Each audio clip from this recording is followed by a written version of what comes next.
West Philippine Sea! West Philippine Sea! Lumalaban tayo dahil sa ating kasaysayan.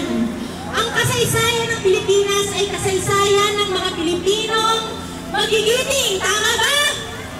Sabi nga nila, ang Pilipinas ay duyan ng mga magigiting.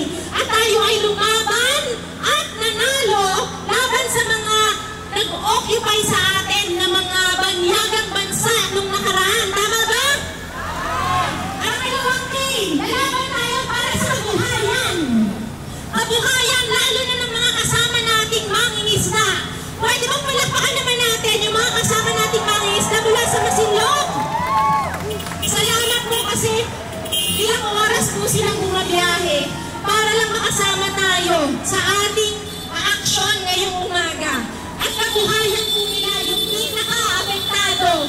Apektado dahil sa ginagawa ng China sa West Philippine Sea. Pangatlong K, lalaban tayo dahil ito ay ating karapatan. Meron po tayong sovereign rights sa batas, hindi lang ng Pilipinas, pero batas ng buong mundo. Nanalo na po tayo sa Permanent Court of Arbitration under the UNCLOS. Klaro po sa atin, tayo ang may karapatan. Pero may pang-apat akong idadagdag.